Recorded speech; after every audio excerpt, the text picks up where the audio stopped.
Welcome to the Sample Chapter Podcast, the show where authors read a sample chapter from one of their books.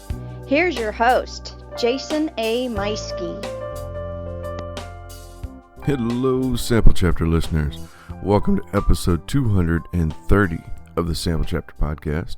Hey, I am back for this one and only episode in February 2023, and it wasn't supposed to be that way. I wanted to have more episodes out this month, but you know how it goes. Life gets in the way. Things happen. I've had a lot of things going on and just very, very busy. But I am so excited, though, to be bringing this conversation with you today with my guest. We have such an in-depth and honest conversation about writing and such, and I just can't wait to hand the floor over and introduce you to my guest, who today is Valerie Ihsan. We are going to be discussing the perfect writing day, finding yourself and grieving through writing, looking within yourself to find the words, plus just we talk back on some of her past books and then her upcoming one, and it's very touching and honest discussions on her books and her writing process. It is a truly wonderful conversation that you are sure to enjoy. This is going to be one of those that goes down as I think for my writerly friends out there that listen to this show, you're going to really enjoy this conversation, and we have a good chat. So if you don't want to hear any updates from me, then you can jump ahead about 5-6 minutes on this and get right over to the episode with Valerie. But for those of you hanging around, want to hear a little bit about what I've been up to, you can you can hear that now. So yeah, like I said, this is the first and only episode for February of 2023. No excuses. I've just been extremely busy, too busy to put out some of the episodes that I have, some of the episodes that I've recorded. Some of that's also timing. It just wasn't time for those episodes to go up yet, to coordinate with the authors, and that's okay. You know, it's I've kind of come to a peaceful state of mind with the show where if I can't put an episode out, then it's okay. You know, I'm not as worried and stressed out as I used to be with the show, where I was like, oh gosh, I got to get a new episode up this week. I did one last week. I got, a new episode every week. And as great as I think that is, and I think as positive as that is, I don't stress out about it as much as I used to, just because, it's just me. I'm the one doing all of this. And I've got to be able to put forth the best episode that I can. When I can, then it means sometimes I've got to focus on me and take care of life on the side. or I got to do all that first. So, and that's been the case for this past year, and and for at least for the immediate future right now with the show, is just I've got to be able to handle other things first, and then I can do the show in between, in the cracks of life, as my friend Ryan Pelton likes to say on his show. Anyway, but yeah, rest assured, I've got some wonderful interviews already recorded, new ones lined up, and I've got some really great episodes coming that I cannot wait to share with you. Personally, Bandit 2 has reached a flow state again, which I'm so happy to report. It's been great. I'm wrapping up the conclusion of it with the again, another 2-part epic finale battle. Not sure how else to put that. But Bandit and his friends, they're split up, and kind of like what happened in the first book. They are split up. They're in different areas, and they both their adventures are coming to a head at the same time. And I'm having a blast going back and forth writing that those battles that are coming to a head. And I'm hoping to have that completed here real soon, and really fully dive into the editing process, because I have a lot of a lot of great details I need to add. I keep coming up with more 80s songs and movie references that I need to go back, and I'm like making little notes here, like, oh, go back and add this and say this, and that's been fun. And man, this book too has been a bear, and I cannot wait to get this thing done. Anyway, but that's going well, and I feel good. I feel in a better place right now than I have in almost a year as far as my writing goes, and getting things done for the show. We got Planet Comic-Con coming up here in a few weeks. I'll be honest, right now I don't know if I'll be there or not. Just because everything else is so busy in my life that I don't know if I'll be able to make it or not. I would like to go up there for at least one day, spend the time, hanging out and visiting with authors, and there's a couple of celebrities that are going to be there who are also writers. Of course, Captain Kirk, William Shatner, he's going to be there, and he has a series of sci-fi books that he's written over time. Richard Dreyfuss is going to be there, and he actually has a couple of books.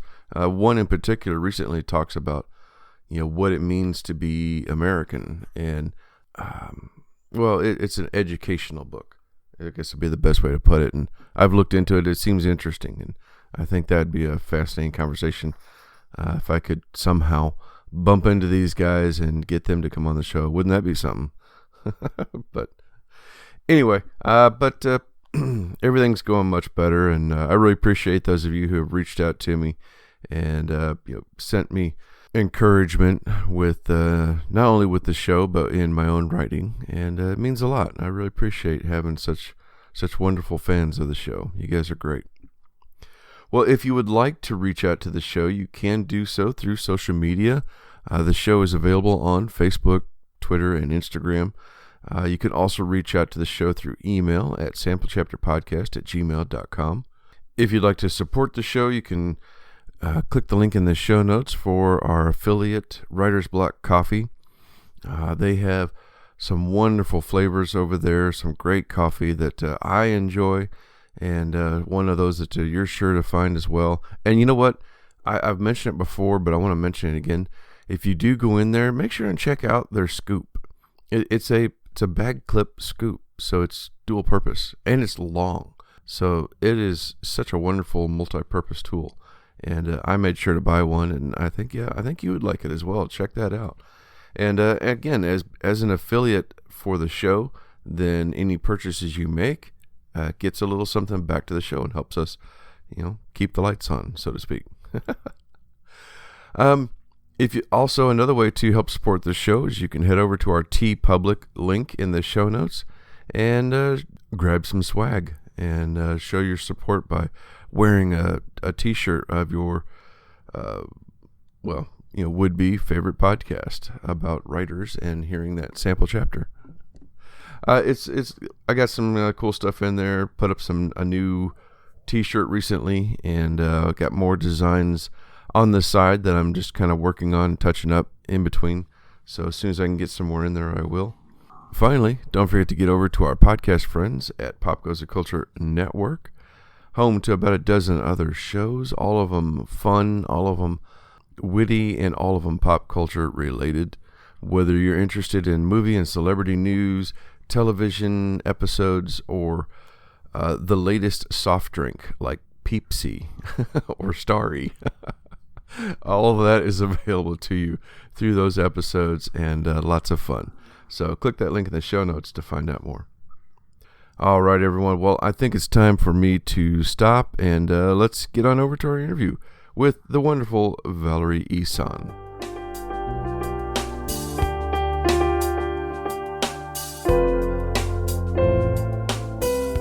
Hello, Sample Chapter listeners. Welcome back. This week, I'm very excited to introduce to you a new friend of the show, and someone I've been following for a little while, listening to her own podcast. And so this is really exciting to me to get a chance to sit down and talk one-on-one and introduce you to my guest.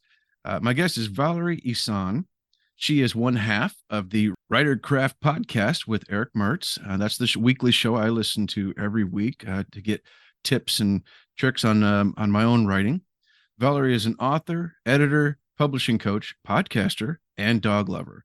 From Springfield, Oregon, she writes fiction and nonfiction, and she has a new release about to come out. So, ladies and gentlemen, help me welcome to the show, Valerie Ihsan. Hello. Hello. I'm so happy to have you here. Thanks for the invitation. It was my pleasure. It was my pleasure. I would just, you guys had just celebrated episode 100, and I was like, oh my gosh, I think you were up to like 102 by the time I finally was like, oh my gosh, it's been another week already. I hadn't written in and congratulated you guys. And just, it's funny how all of a sudden we're chatting back and forth and like, yes, come on the show. So that's awesome. Yeah. We love getting fan mail. Yes. And you and Eric have such a great rapport, and your comments, the way you get along and the way you chat, it's just so comfortable. And I'm like, oh man, has it already been an hour? The show's over. We decided at the very beginning that we wanted to have like 20 or 30-minute episodes. So it wasn't such a big ask for someone to sit and listen to us for an hour. But that's how long our updates are. And then we finally get into the topic. So it's always much longer than we intended, but we have fun. Yeah, I try so hard to keep my my pre-show down to 10 minutes. And every time I sit down to edit, it's like 15, 16 minutes. I'm like, oh my gosh, how much did I ramble? So I gotta go back in there and like, yeah, okay, nobody wants to hear this, cut that out. And it's crazy. Sometimes that's the best part of the episodes, though, of the podcasts that I listen to that are, interview podcasts. Sometimes I just like the intro and I don't listen to the interview.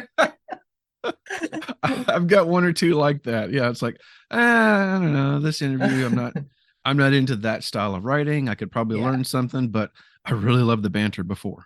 So, for sure. Well, tell us a little bit about your writing background. What got you started in writing? There's a couple different ways I can answer that. I remember writing in grade school, like Little Miss Mysteries and I remember being a peer editor in 5th grade, helping other people write their papers. And so I've always, had a penchant for that. I was in my early 20s when I always journaled, and I was in the process of, having some angsty 20-year-old thing happening, and was writing in my journal and was complaining to myself about why I didn't have a creative outlet, and that I wished that I was artistic or had some creative outlet like all my musician friends or my sister, who was the artist of the family, and it finally dawned on me, oh, well, actually, writing is an art. Writing is a creative outlet. So I think that's probably when I started thinking, this could be my thing, and started like learning about the craft of writing kind of around that period of time. And then I was a young widow, and when my husband at the time died, I went looking for books to read, as one does, to help you through the challenging time. And there weren't any. It was pre 9/11. There were no young widow memoirs or anything. So I thought, oh, maybe that'll be my first book, after this is all done. And, after I've processed all this, maybe that'll be my first book. And it ended up being the first book that I wrote. Okay. All right. Well, that's a great outlet. It fit nicely with my, I don't know, I was kind of an emotive griever, of course, lots of crying and stuff, but also active. I felt like I had to be doing something to process. And so the writing really helped, and that was a good match for me. Yeah. That's good. That's good. Yeah. My, as some people who's been following the show know, like we lost our son-in-law a year ago this month. And so my daughter's been dealing with that, and she has, she's, got her ups and downs. But she has thrown herself into like all sorts of different things this past year, from just reading a ton of different books, like usually murder mysteries, which I'm not sure how to Mhm. feel about that. Um, to just activities out where she lives, changing the house and moving things around, to now her latest thing last 2 months has been working out. And it's just like helping her feel great and Mhm. energetic and all that. And so that's good. I encourage her. And then uh, my wife and I have been working out for the last year and a half to change our lifestyle. So we've been like kind of ribbing her a little bit, like, oh yeah, you can do another rep. You could do something else. Come on, we can keep going. And she does the same back at us too. It's like, oh, you guys, y'all are eating a donut tonight, huh? I see. Yeah, that's not so good, is it? Like, no, but it sure does taste good. So, but it's an interesting process, the grieving process, and it's never the same for anyone. So I'm happy you were able to find a way to work through that. And do you get any emails or anything from readers that you've helped with that, you think? When the first memoir came out, yes, that has trickled off. I haven't had much interaction with readers around that book lately, but Hmm. yeah, Okay. All right. which is That's good because that was kind of the the purpose, I guess, for me to, I mean, other than the cathartic writing it down and yeah. kind of a memorial, if you will, of um, my husband, um, was that connection to other young widows and widowers, Mm. because it was such a, like, I did feel really isolated. I didn't know anybody that was widowed. I was Hmm. 26 at the time. Like, usually widows were, pre 9/11 anyway, were old and or like their spouses had died because of, old Right. age or cancer or, something like that, not was a car accident. So it just was Yeah, sudden. And I exactly. didn't know anybody and I didn't have a way to connect with other women like that. So I had hoped that the book would be kind of a comfort to people that did also feel isolated. Oh, okay. All right.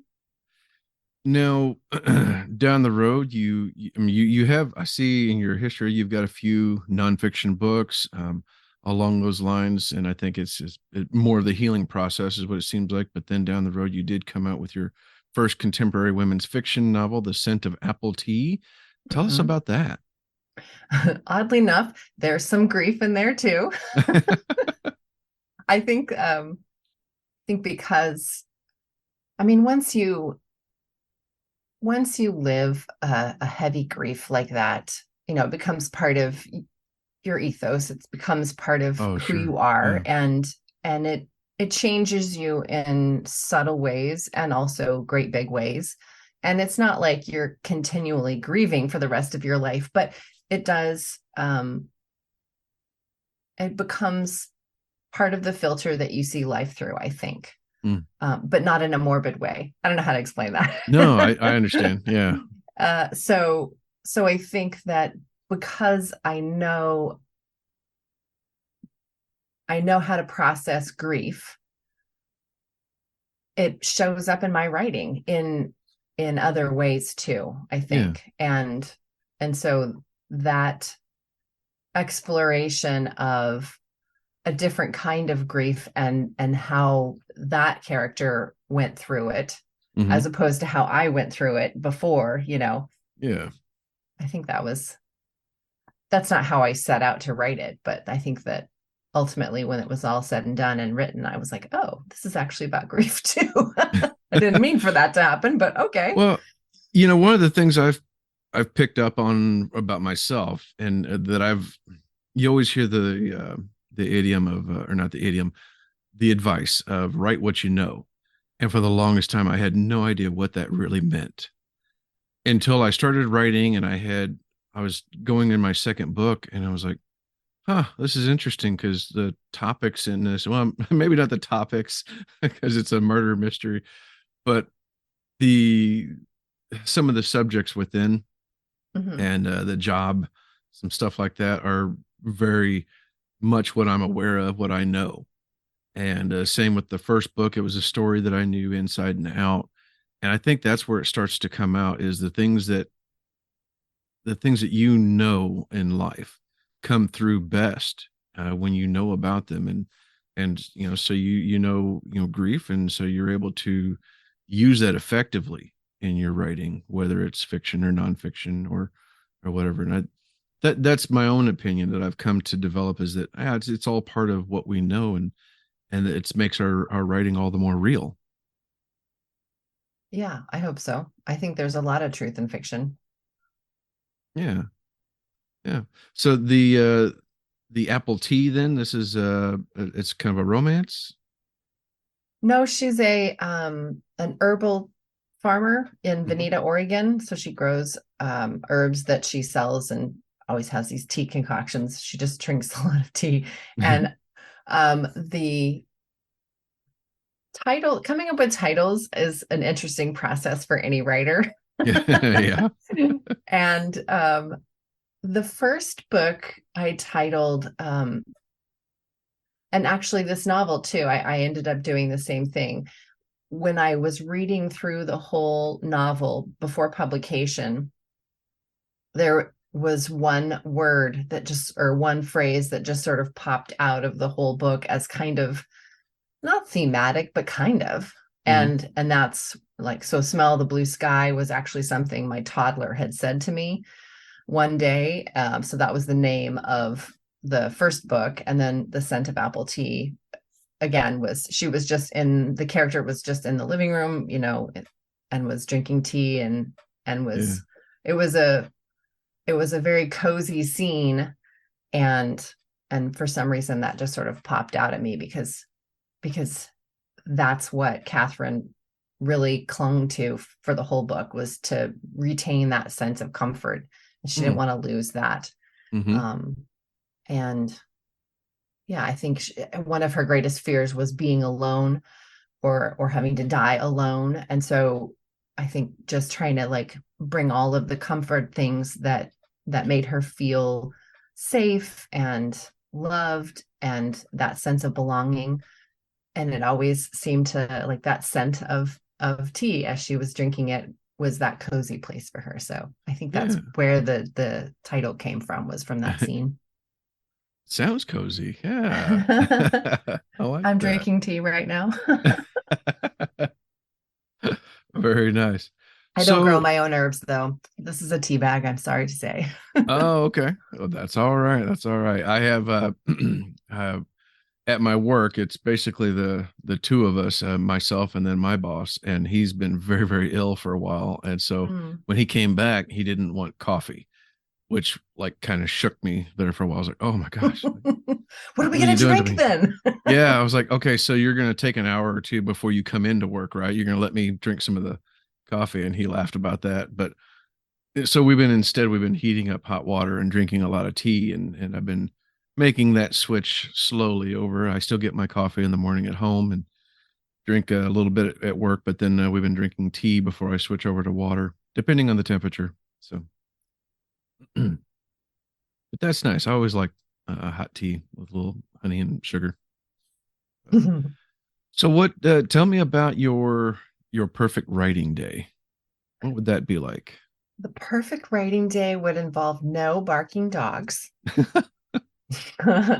Which is impossible with the three that we have. And one of them's a Chihuahua. So he is like on alert mode all the time. And Hmm. any little noise that he hears, which is less and less frequent because he's 14, not hearing so well anymore. Mm. But anytime he thinks he sees something or whatever, he'll start barking. And then that starts the chain of all the other dogs Oh, barking. sure. And it's usually at absolutely nothing. Or, I don't like it when they bark when someone's walking by the house. Like, that really annoys me. Yeah. It's okay, it's a public road, they can do that. Yeah, but Yeah. that would certainly be the number one. And then I would say, okay, the perfect day, which I think has never actually happened, but in my mind, the perfect day would be getting up, going through my morning ritual, which involves journaling and tea and snuggling with dogs, and then doing some sort of yoga or stretching that would Mm. help kind of wake up the body a little bit, walk the dogs, and then come in and start writing. usually what happens instead is, none of the yoga happens for Yeah. one thing. And then I usually get snagged by emails first. I don't know. I have a very I love finishing energy, and um I like I like the busy work, and I get stuck in the Mm. busy work. Hmm. So I think it's just that dopamine hit of, ooh, I get to cross something off my list. And just going through my email inbox is like, oh, look at all these people. I'm deleting all these emails. I'm getting work done. It's really easy. So often I'll get stuck in like doing that sort of stuff first, and then Hmm. I end up, with the writing later. It's actually been quite a while since I've done a writing, because I've been in this publishing task mode for the last, Oh yeah. several months, really. And I just had a meeting. I've never done any co-writing before, but I just had a meeting with a co-writer that we're going to do a project together. So that'll be my next book, nonfiction for writers. But so that'll be my next thing. It'll be fun. So I think probably I'll end up having some sort of day like I described, maybe even with yoga, but maybe not at the beginning. And maybe I should just embrace the email start. Maybe that's just the way I process, my day. And I start thinking about, okay, this is my to-do list. I'm checking through things. Oh Oh yeah, I'll do yeah. that later. I'll do that later. I'll do that later. Okay, now I've got a plan for the day. All right, let's write. And then I'll get back to the other stuff. And I have client work, and in my brain, I think I should write in the morning and then do client work in the afternoon. But Mm. my I think what actually happens is more project based rather than time block on the day based, if that makes sense. Okay. Yeah. No, I can understand that. I want it to be time block, like this is the block where I do this task, and every Wednesday I do this at this time. I like that, but it never ever works out that way. So I think Yeah. I struggle for balance, and yeah. But Oh yeah. but project stuff seems to work the best for me. Okay. Working on my projects in the morning, and then after lunch transitioning into client work or like admin or something like that. Yeah. Very nice. Yeah, I know I probably would work better if I scheduled it and stuck to it, but it never works that way.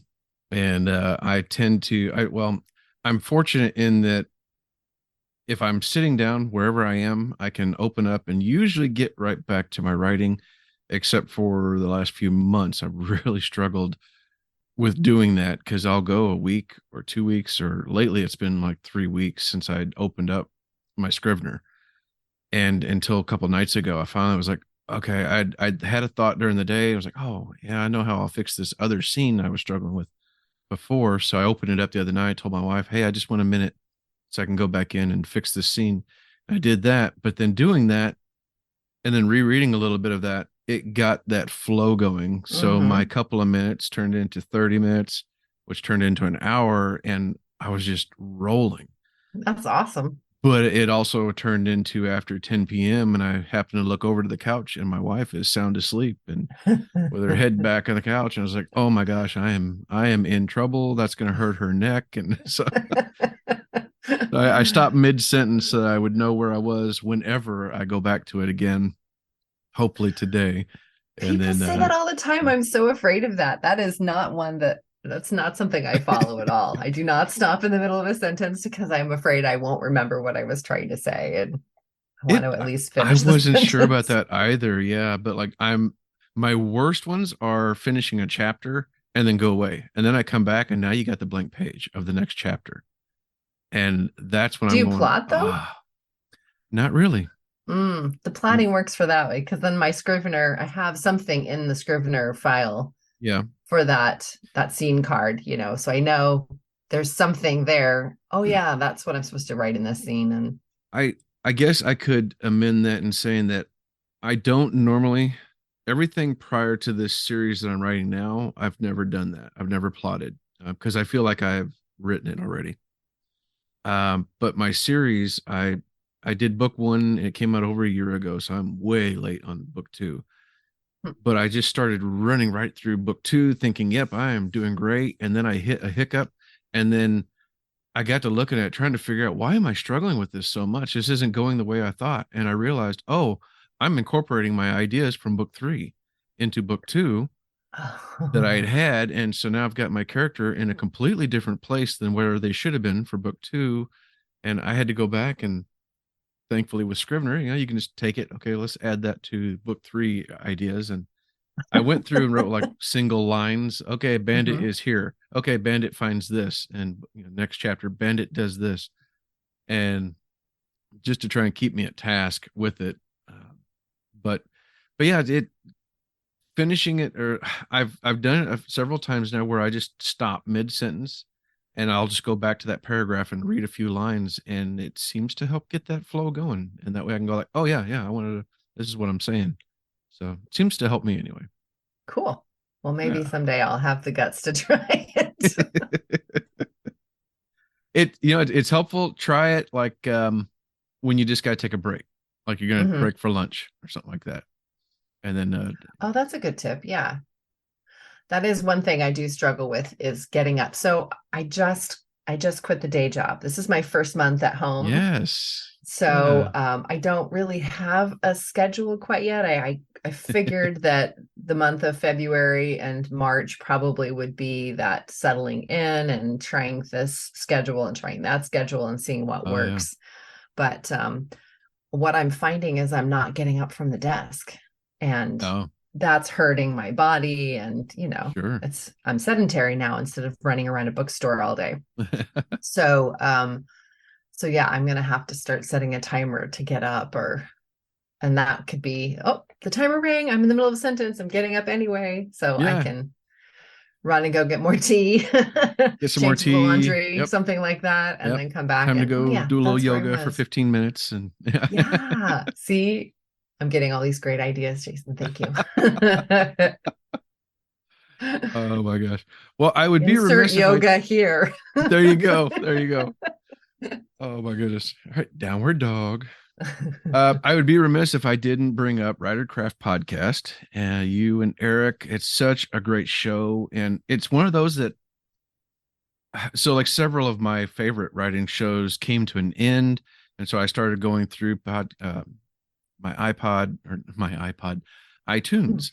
Get the right word here, Jason. And searching out, just trying different search words.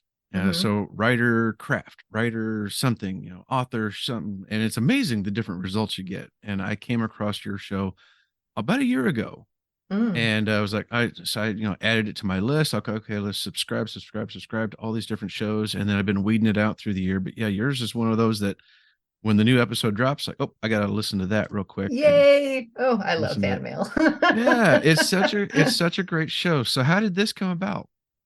Well, I started it solo in 2019, I think, because actually I was teaching about the nitty-gritty process of indie publishing and all of the steps an author would have to go through. And I was teaching at this activity center near my home, and every class, this is going to sound terrible, I don't know if I should admit this on the air, but the attendance started getting lower and lower.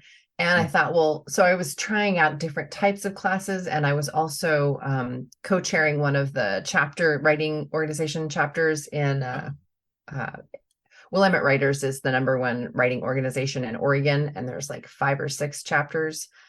And I was doing the speaker series for the Eugene chapter. And so I had a lot of like writing community and was in touch with a lot of people. And so I polled them and I asked them, what kind of classes do you want? And if I did a class on this, who would come? So I was trying to cater to what the market wanted. And still it just sort of I don't know if it was timing, or the space, or I don't know what it was, but it just kept getting lower and lower. But I really loved teaching. So I thought, well, podcasting would be a great way to do these like little mini free classes, on each step of the indie process of publishing. So for the whole first season, I just did short 20-minute little episodes on some element of the writing or publishing process. And I have this giant checklist. I love lists. So I have this giant checklist of all of the steps that I take personally through my writing and through my publishing process and editing too. And so I just kind of went through that list as the podcast episodes. And then I shifted, once I was done with that, I was like, well, I guess we could talk about mindset now. And so I was doing, the second season was about mindset. And so it got kind of choppy in terms of releasing episodes around that time. And during the pandemic, I just wasn't my chipper self, and I felt a little bit uncomfortable going on air and not being a voice of positivity. And so I found it difficult to get on and teach and bring joy to the masses during the pandemic. So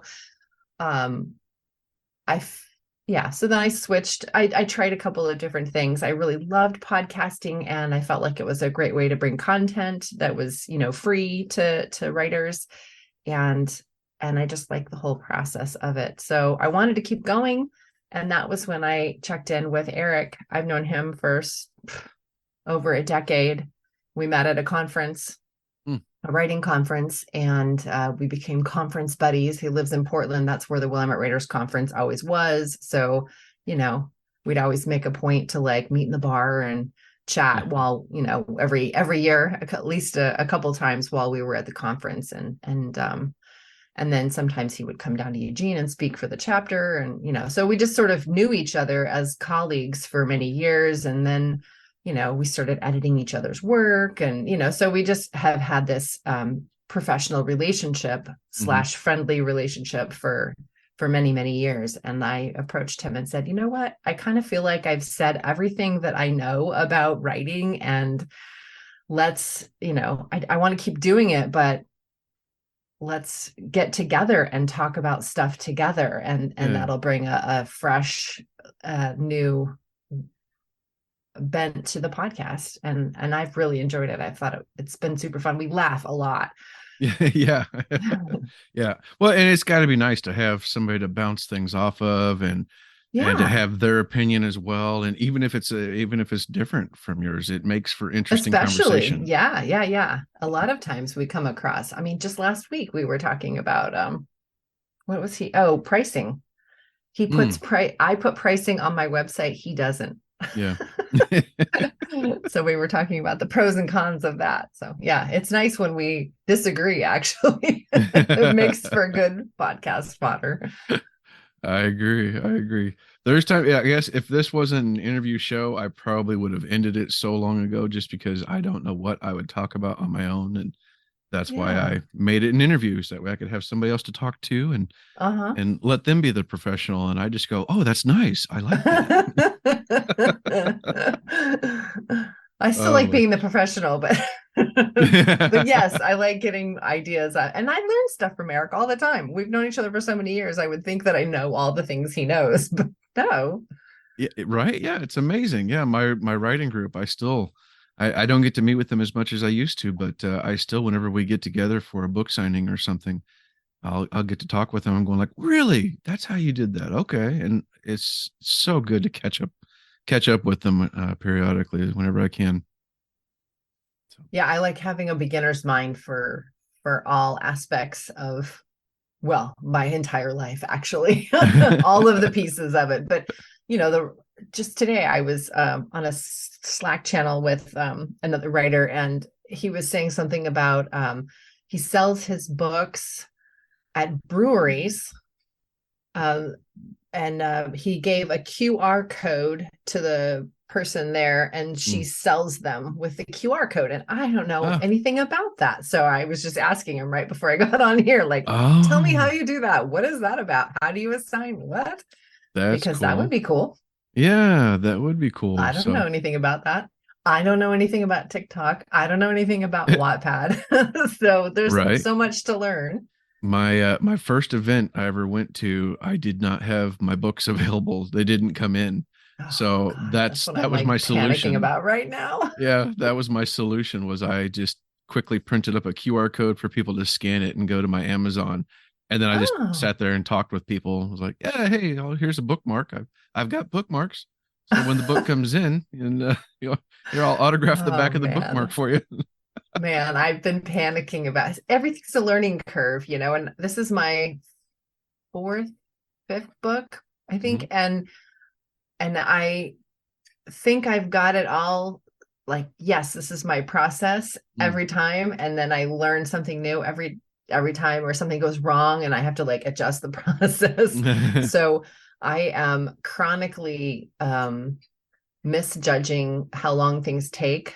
And so when I set a launch date, I was so good this time. I'm like, I didn't set a launch date until the book was already proofread and everything, so I didn't have to like scramble to, because I didn't want to put out a bad product. I didn't Sure, want to sure. put it out before it was ready just because I said it was going to be ready.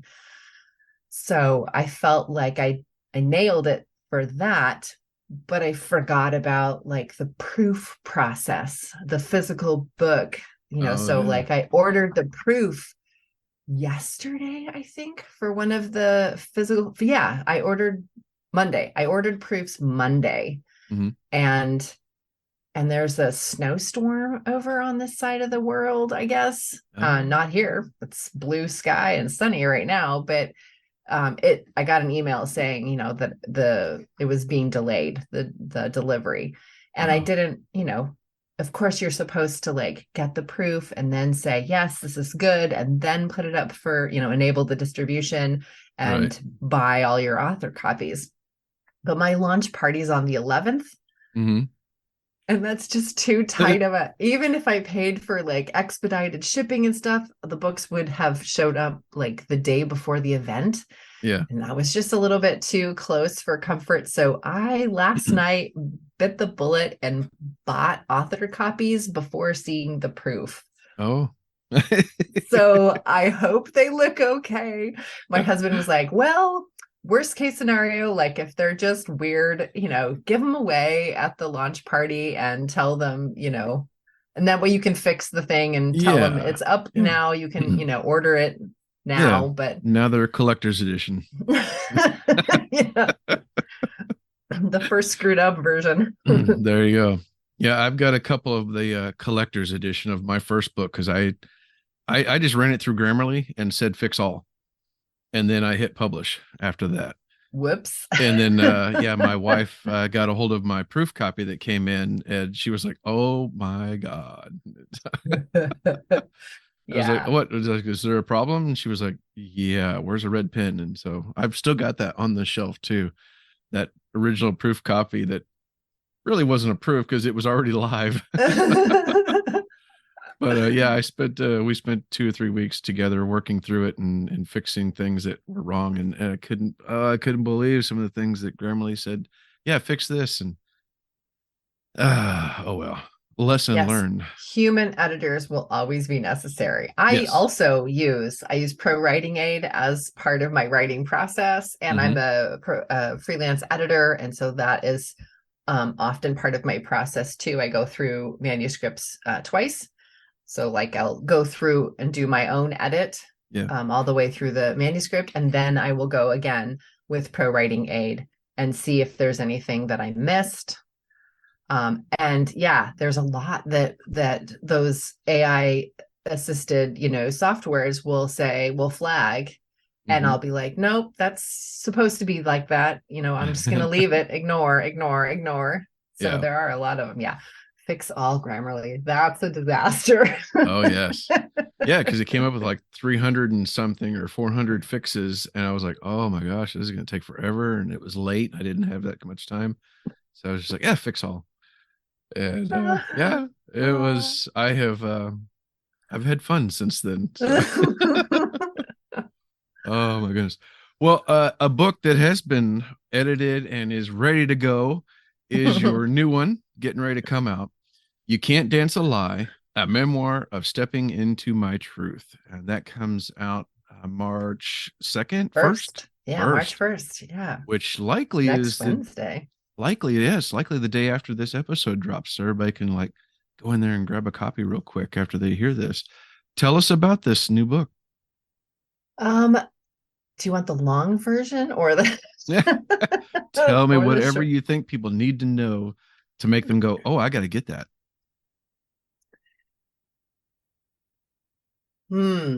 I started, well, the reason I started writing the book was kind of by accident. I was stalled out on a novel that I was writing. The character didn't want to do what I wanted her to do. And Sure.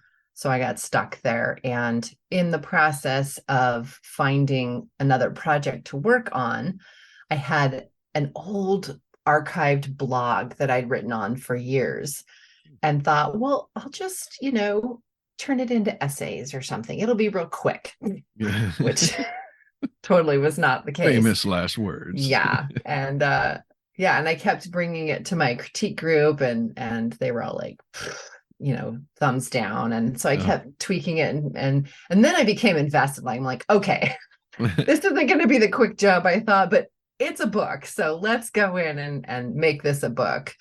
And so I did a lot of work on it. I revised it 2 or 3 times. And then I read Melissa Febos's book, Body Work, which is about the power of narrative work, and talked about, when you're telling your story, not just to tell the story you've told yourself, but to really get to the underpinnings of the story, like the ugly parts that you really don't want to like acknowledge, put that in the book. And so then I had to go back through and like mine that raw emotion and put that in the book too, so that it wasn't quite as, oh, here's the story I've told myself about myself this whole time. Yeah. And I think the part that really solidified the meat of the book was when I took the time to realize what it was really about. Because chronologically, it's just about meeting my husband, and going through the process of ending one relationship and kind of the minefield of the time where you're trying to seek out your partner and learning about yourself, in the process. Mm-hmm. But that had kind of, that's been done so many times before, and I wanted to make sure that my personal spin was on it. And when I looked underneath everything, I realized that all of my pain and struggles came from a place of dishonesty. Oh. And that I had been lying to myself my entire life, and looking back and finding where that started and how I came to a place where I could start telling myself the truth. So I didn't learn how to tell the truth until I was 39 years old. So that's kind of my tagline, sort of, I guess, for the book is I didn't learn to tell the truth until I was 39. So the book is about the lies that, I told myself, and figuring out how to have the courage and strength and awareness to stop that lying. And that only after I did that was I able to, of course, then be in right relationship with a person and myself. That's amazing. I'll have to I'm gonna have to check it out, because I know I went through something similar around 39, 40, and that I didn't even realize I was still. I used to think I had to be everybody's friend, and it was taking away from from my marriage and so many other things. And once we went through that and I came out on the other side, then we've been living my best life for the last almost 12 years now. That's awesome. And which gives you a clue to my age.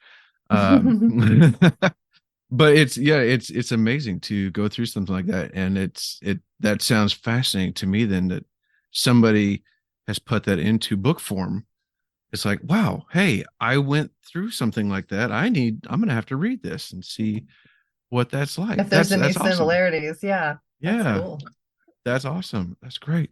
And that comes out on the first. How how difficult was it to kind of get in there and be real with yourself? I think that's the hard part about being a memoirist. I mean, I like writing fiction a lot. Hmm. Um,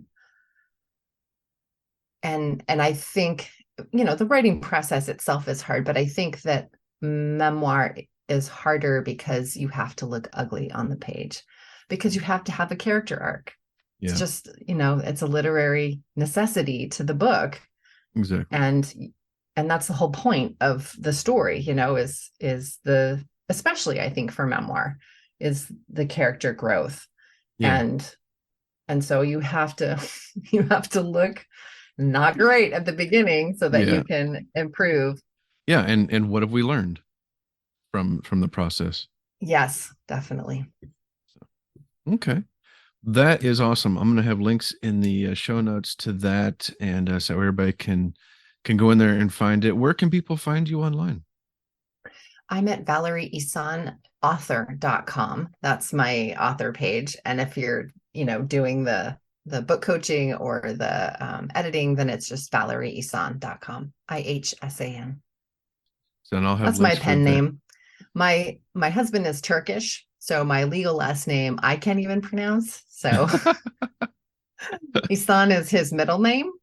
Okay. It's much easier to, even if it gets butchered, it's still, pretty close. Yeah, But yeah. the other one is got umlauts and little hooks and like there's a lot of ways to butcher that one. My last name used to have a few more letters to it before my family came to America and decided, well, if you get rid of these letters, it looks more American, and just kind of blows my mind. But oh well, that's fine. There was an N in there somewhere because they're German. So I don't know. Anyway, Valerie, this has been fantastic. I'm just overjoyed getting a chance to talk to you one on one and meet with you, and I look forward to following your career and of course following the show every week Yeah. and Eric. And I look forward to having you on our show too. That's going to be fun. It will be fun. Yes. All right, ladies and gentlemen, time for me to step aside with my writer's block coffee and hand the floor over to my guest, Valerie Ihsan, with "You Can't Dance a Lie," a memoir of stepping into my truth. Chapter 1, Lies. Turns out the con man movies were right. I lied by telling the truth. I'd tell enough truth that the lie slipped through, and I wouldn't even know it. Paul and I stood in the dining room on opposite sides of our Amish-made cherry dining room table. You lied to me, and you lied to yourself, he said. I bristled. How? I said, my palms pressing against the smooth oiled wood, grounding myself. Divorce was what I wanted. How am I lying to myself about this? Because you aren't honest with yourself.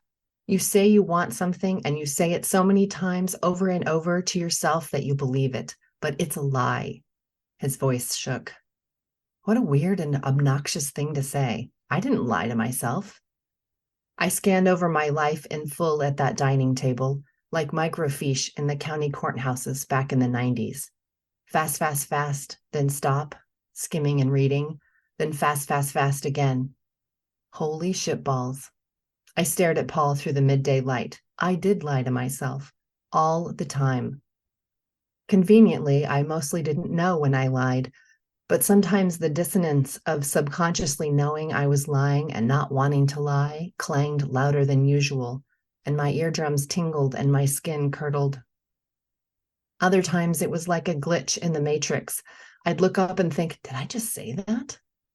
I wasn't a pathological liar, and I didn't lie to other people, only myself. But there was the crux of it.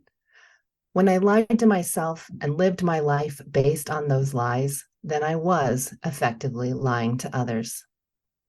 I shook my head and walked away from Paul and our conversation, but I couldn't walk away from my thoughts. I should have been more horrified that, despite not identifying as a liar, I did, in fact, lie to people, including myself, and had done so my whole life. The truth was, I was more pissed at not being a better friend to myself. It was sad, really. How could I have so mistreated myself? Lying had prevented so much happiness, created so much pain, scads of it, and I was about to heap even more on myself. Looking back, I think I lied to be a good girl. Fear of judgment compelled me to lie.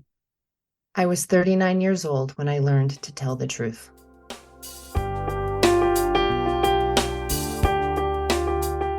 And there you have it. That was Valerie Ihsan reading a sample from her brand new book coming up tomorrow, You Can't Dance a Lie, a memoir of stepping into my truth.